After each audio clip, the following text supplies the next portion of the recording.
जय हिंद दोस्तों।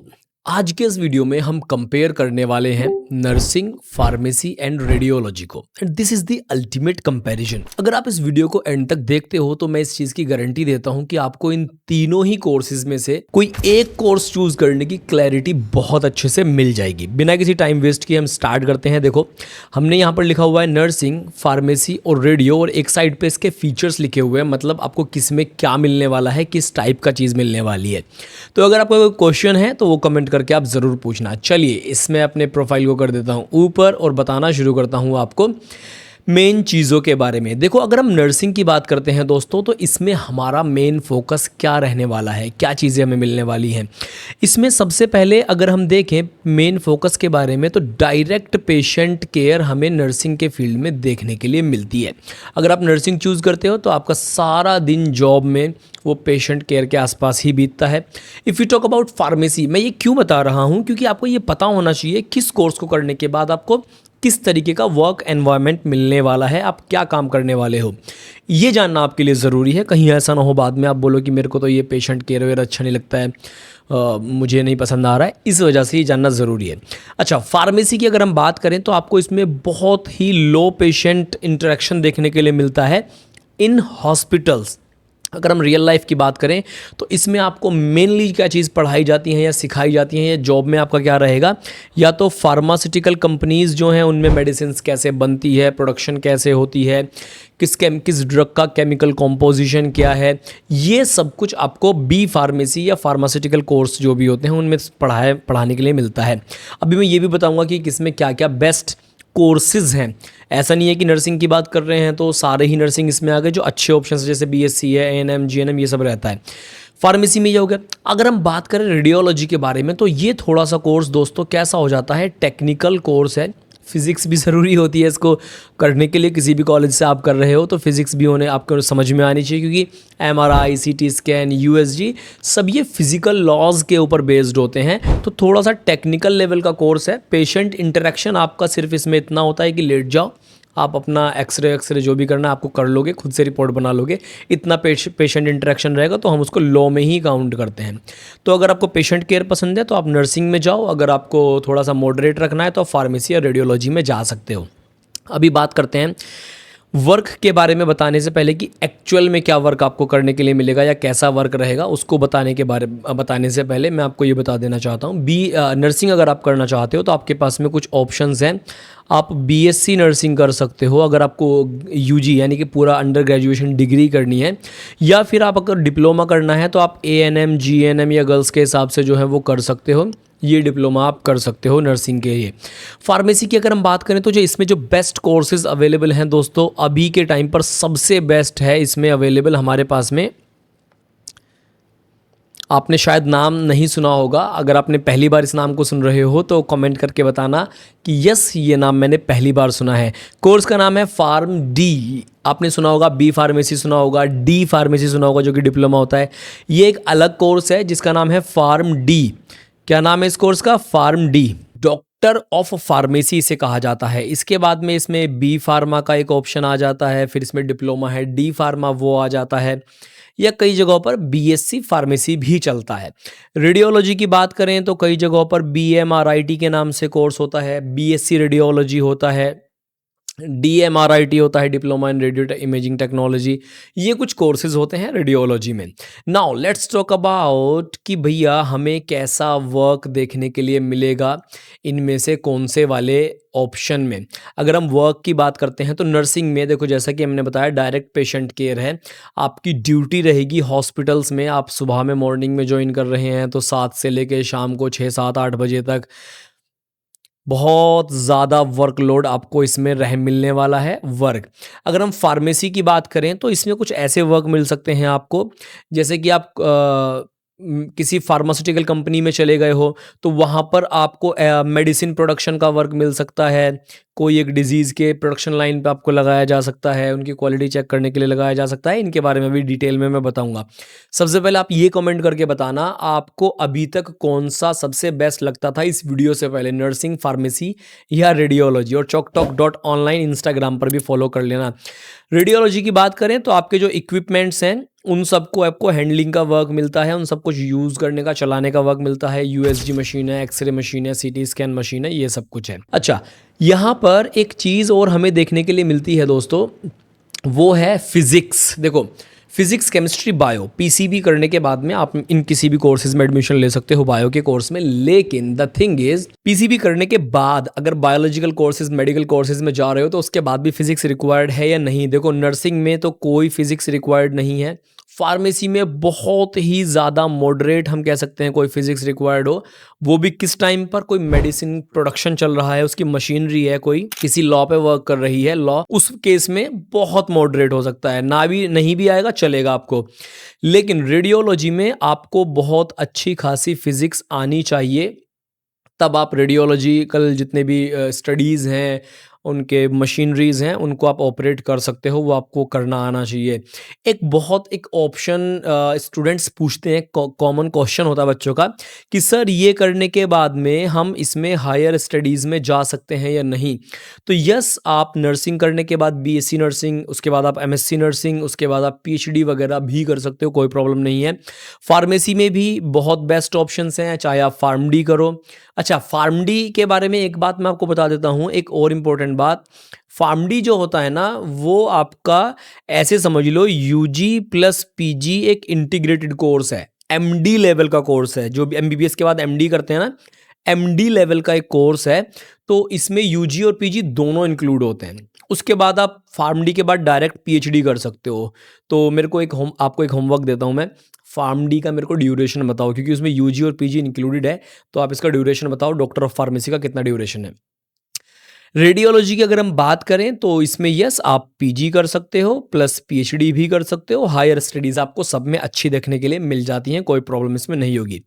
Let's talk about government jobs. देखो, सबसे ज़्यादा जो गवर्नमेंट जॉब्स आती हैं दोस्तों, वो आती हैं नर्सिंग में। नर्सिंग से ज़्यादा गवर्नमेंट जॉब किसी में भी नहीं आती।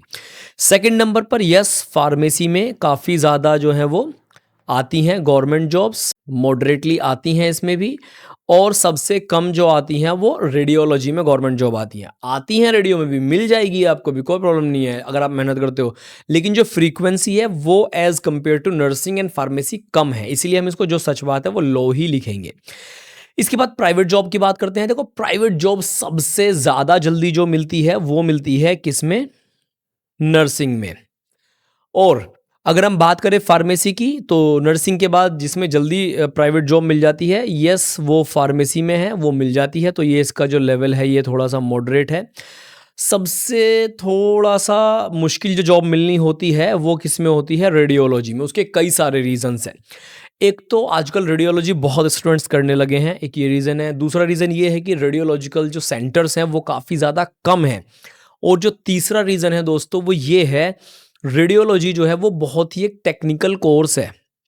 और जो टेक्निकल कोर्स होते हैं ना, उनमें अगर आपके पास अच्छे प्रैक्टिकल स्किल्स नहीं है तो आपको जॉब आसानी से नहीं मिलेगी। अब एक सीटी स्कैन मशीन जो कि एक करोड़ों रुपए की लागत की मशीन है, आपको कुछ आता जाता नहीं है तो कौन आपको उस सीटी स्कैन मशीन को ऑपरेट करने देगा? उन्हें क्या अपना प्रोग्राम थोड़ी ख़राब करना है सब कुछ। बहुत कीमती मशीन को आपको चलाने देने के लिए वो इतना आसानी से नहीं देंगे, इसलिए स्किल्स होने बहुत ज़रूरी हैं अगर आप रेडियोलॉजी चूज़ कर रहे हो। ऐसे ही मत सोचना कि ऐसे ही आपको कुछ भी मिल जाएगा। अब बात करते हैं हम किसके बारे में? जॉब प्रोफाइल के बारे में। ये एक इम्पॉर्टेंट चीज़ हमें देखने के लिए मिलती है। जॉब प्रोफाइल, किस कोर्स में आपको कैसी जॉब प्रोफाइल देखने के लिए मिलती है, उसके बारे में आपको बताते हैं। देखो, अगर नर्सिंग की बात करते हैं तो इसमें आपको क्या-क्या जॉब प्रोफाइल्स आपकी हो सकती है। आप as a staff nurse work कर सकते हो। आप as a ICU nurse work कर सकते हो, जो इंटेंसिव केयर यूनिट होती हैं उनमें।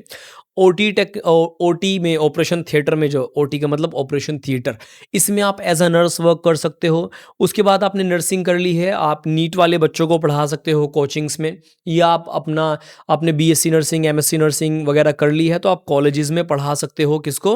जो स्टूडेंट्स, कॉलेज स्टूडेंट्स होते हैं, आप उनको पढ़ा सकते हो। तो मतलब आप टीचिंग में जा सकते हो, एजुकेटर बन सकते हो। या फिर नर्सिंग के बाद आपने एमबीए कर लिया है तो आप हॉस्पिटल मैनेजमेंट में भी जा सकते हो। ये आपके कुछ बेसिक मैंने जॉब प्रोफाइल्स बताए हैं, होते इसके अलावा भी हैं।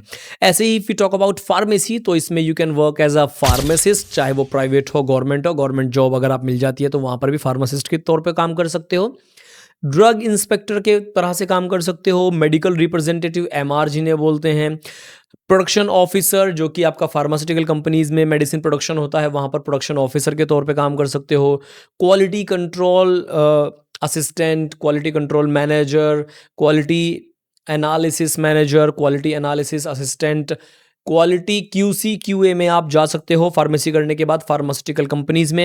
And if you talk about the job profiles of radiology then you can work as a radiology technician, you can work as MRI technician, you can work as CT scan technician.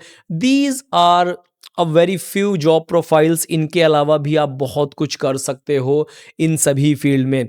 And if you talk about the business perspective या business point of view के nursing में, pharmacy में, radiology में which one is best from business point of view, तो nursing हम कहेंगे कि इसको हम इसमें सबसे ज़्यादा लो रैंकिंग देंगे, क्योंकि नर्सिंग करने के बाद ना ही तो यू आर एलिजिबल फॉर कोई हॉस्पिटल ओपन करने के लिए, क्लिनिक ओपन करने के लिए, आप सिर्फ इसमें जॉब ही कर सकते हो, चाहे गवर्नमेंट करो, प्राइवेट करो, अब्रॉड में करो। अभी अब्रॉड के ऑप्शंस मैं आपको बताऊंगा तो आपको बोर नहीं होना है।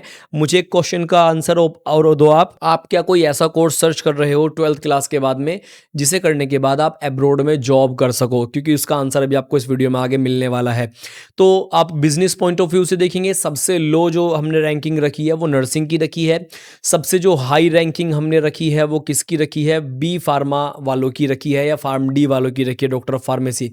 तो फार्मेसी में सबसे ज़्यादा चांसेस हैं कि आप अपना बिजनेस बहुत अच्छे से एक नंबर का सेटअप कर सकते हो। ऐसे नहीं कि ऐसे तो नर्सिंग वाले भी हॉस्पिटल चला रहे हैं, मैं कह रहा हूँ प्रॉपर लाइसेंसिंग।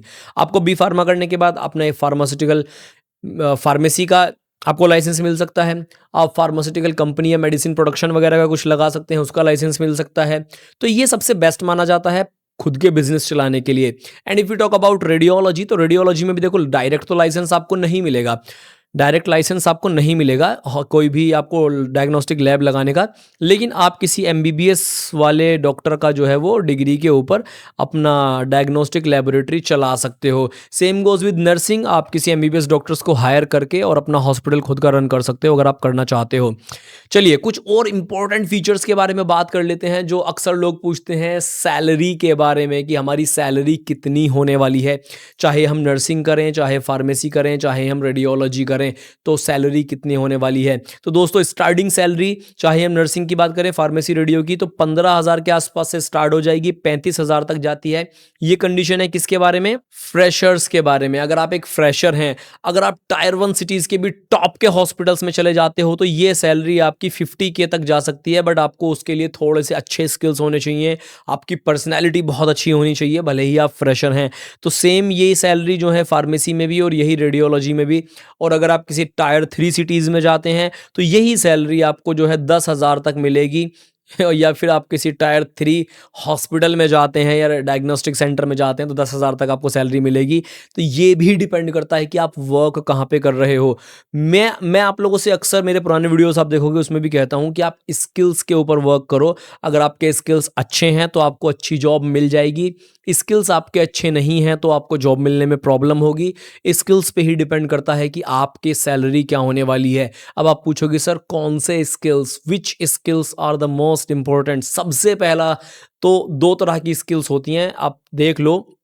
स्किल्स को भी मेनली 2 पार्ट में बांटा गया है, एक हमारे होते हैं सॉफ्ट स्किल्स और एक हमारे होते हैं हार्ड स्किल्स। तो सॉफ्ट स्किल्स का मतलब है जो आप बोलते हो, आप कैसे कपड़े पहनते हो, आपका कम्युनिकेशन कैसा है, आप लोगों को ग्रीट कैसे करते हो, आपका नेचर सबके साथ में कैसा है, आपका बिहेवियर कैसा है, एक स्टैंडर्ड, एक झलकना चाहिए, एक पर्सनैलिटी जेंटलमैन वाली, जेंटल वुमेन वाली ये दिखनी चाहिए। ये कहलाती हैं सारी की सारी। जब इन चीज़ों को आप सीख लेते हो अपनी पर्सनैलिटी मेंटेन करने के लिए, ये आ जाते हैं सॉफ्ट स्किल्स में। हार्ड स्किल्स आप सीखोगे अपने वर्क प्लेस पे, अपने कॉलेज में। जैसे कि आप नर्सिंग हो तो भैया कैन्युला कैसे लगाते हैं, पेशेंट केयर में क्या क्या बेसिक चीज़ें होती हैं, आपका फर्स्ट एड में क्या क्या चीज़ें होती हैं, ये सब आ गए हार्ड स्किल्स। ऐसे ही फार्मेसी में मेडिसिन प्रोडक्शन कैसे होता है, ऐसी रेडियोलॉजी में यूएसजी कैसे किया जाता है, कैसे वर्क कर सकता है, ये हार्ड स्किल्स हो गए। आई होप ये वाली चीज़ आपको समझ में आ गई होगी। समझ में आ गई हो तो कमेंट करके बता दो, तुम्हारे लिए इतनी मेहनत करते हैं, सपोर्ट भी किया करो थोड़ा। चलो थोड़ा सा बात करते हैं अब्रॉड जॉब स्कोप के बारे में, किस में कितना है। देखो सबसे ज़्यादा जो जल्दी अब्रॉड में जॉब मिलती है, सबसे ज़्यादा जॉब्स होती भी हैं, वो है नर्सिंग में। अगर आपको किसी विदेश में जाना है इंडिया से नर्सिंग करने के बाद में, तो सबसे ज़्यादा अच्छी जॉब आपको नर्सिंग में सबसे जल्दी मिल जाएगी। मिल तो जाती है फार्मेसी वालों को, रेडियोलॉजी वालों को भी, लेकिन सबसे ज़्यादा और सबसे जल्दी जो मिलती है वो नर्सिंग में। उसके बाद सेकंड नंबर पर हमारा आ जाएगा फार्मेसी और फिर थर्ड नंबर पे हमारा आ जाएगा रेडियोलॉजी। तो अगर आप अब्रॉड जाना चाहते हो, इनमें से इसी सीक्वेंस में आप अपना करियर चूज़ कर सकते हो। Now let's talk about the work environment. आपको कैसा वर्क एनवायरनमेंट मिलने वाला है इन तीनों में ही? देखो, सबसे ज़्यादा जो वर्स्ट वर्क एनवायरनमेंट है वो मिलने वाला है आपको नर्सिंग में, इंडिया में। लॉन्ग वर्किंग आवर्स हैं आपके, वर्क प्लेस उतना अच्छा नहीं है। कई बार बहुत ऐसे आर्टिकल्स भी छपे हैं न्यूज़ में कि नर्सिंग के जो नर्सेज़ होती हैं या नर्सेज़ होते हैं, उनके लिए बहुत ख़राब कंडीशंस हैं। इवन अभी बहुत एक रिसेंट कंगना रनौत ने बयान दिया है कि nursing is the most sexualised profession medical में। सबसे ज़्यादा तो I think it is the most sexualised profession.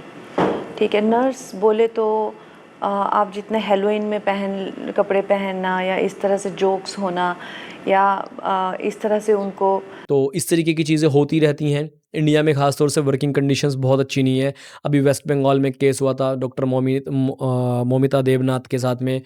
Doctors safe नहीं हैं तो नर्सिस का तो भी क्या कह सकते हैं। तो अच्छा, तो अब वर्किंग आवर्स की बात करें तो इसमें फार्मेसी में फिर भी थोड़े मॉडरेट हैं और रेडियोलॉजी में भी थोड़े मॉडरेट हैं वर्किंग आवर्स या हमारा वर्क एनवायरनमेंट। इनमें इतना फिर भी इतनी ज़्यादा प्रॉब्लम नहीं होती है। सबसे ज़्यादा प्रॉब्लम बताई जाती है नर्सिंग में, क्योंकि वर्किंग आवर्स बहुत ज़्यादा हैं। डॉक्टर्स बहुत बेइज्जती करते हैं, ये सच बात है। अब चाहे कोई ऑफेंड हो इस बात के ऊपर, मुझे कोई परवाह नहीं है। जॉब सिक्योरिटी की बात करें, देखो देखो आपने जस्ट 12th क्लास के बाद कोई भी इनमें से कोर्स किया, सबसे जल्दी जॉब किस में मिलेगी? नर्सिंग में मिलेगी, यस। सेकंड नंबर पर फार्मेसी और थर्ड नंबर पर आपका रेडियोलॉजी। तो ये जॉब सिक्योरिटी हम इस तरीके से इसको काउंट करेंगे। अब बात आती है इनमें से किसको क्या करना चाहिए। अब ओवरऑल एक कंक्लूजन देख लेते हैं। तो जिन स्टूडेंट्स को डायरेक्ट पेशेंट केयर पसंद है, उनको पेशेंट केयर में जाना है मेडिकल फील्ड में, वो चूज़ कर सकते हैं दोस्तों क्या, नर्सिंग चूज़ कर सकते हैं। इसके अलावा जिनको मेडिसिन प्रोडक्शन या मेडिसिन कैसे बनती हैं उसकी क्वालिटी कंट्रोल एनालिसिस में जाना है, वो फार्मा में जा सकते हैं। उनके लिए फार्मा बेस्ट ऑप्शन है। जिनको ड्रग मैन्युफैक्चरिंग में जाना है उनके लिए भी फार्मा बेस्ट है, चाहे वो बी फार्मा करें या फार्म डी करें। जिनको टेक्निकल हेल्थ केयर में ज़्यादा इंटरेस्ट है वो लोग जा सकते हैं किसमें, रेडियोलॉजी में जा सकते हैं। जिनको वर्क लाइफ बैलेंस थोड़ा अच्छा चाहिए वो रेडियो में जा सकते हैं। जिनको सुकून से एक जगह बैठ के काम करना है वो रेडियोलॉजी में जा सकते हैं। बेस्ट फॉरेन अपॉर्चुनिटीज़, जिनको अपना तुरंत ग्रेजुएशन मेडिकल ख़त्म करते ही यहाँ से विदेश शिफ्ट होना है, वो अगेन मैं बताऊँगा आपको, आप नर्सिंग में जाओ, सबसे बेस्ट ऑप्शन उसमें है। आपको बेटर वर्क लाइफ बैलेंस चाहिए तो आप फार्मा में जा सकते हो, प्लस रेडियो आप दोनों में जा सकते हो। इनमें भी दोनों में अच्छा है ये सब कुछ। बिजनेस पर्सपेक्टिव से देखोगे तो फार्मा टॉप पे आएगा क्योंकि आपको लाइसेंसिंग वगैरह एक नंबर में मिल जाता है। सेकंड नंबर पर हम रेडियो को रखेंगे क्योंकि आप इधर उधर से कोई जुगाड़ करके अपना लाइसेंसिंग वगैरह चला के अपना लैब, डायग्नोस्टिक लैब लगा सकते हो। So this was everything about the ultimate comparison between nursing, pharmacy versus radiology. आपको कौन सा पसंद आता है कमेंट करके ज़रूर बताना, और चॉक टॉक को इंस्टाग्राम पर choktalk.online ज़रूर फॉलो कर लेना। नर्सिंग या किसी भी काउंसलिंग के लिए, नीट काउंसलिंग के लिए वीडियो के डिस्क्रिप्शन में दिए गए नंबर पर आप कॉल कर सकते हो। आज की वीडियो में इतना ही है। Bye bye everyone, take care.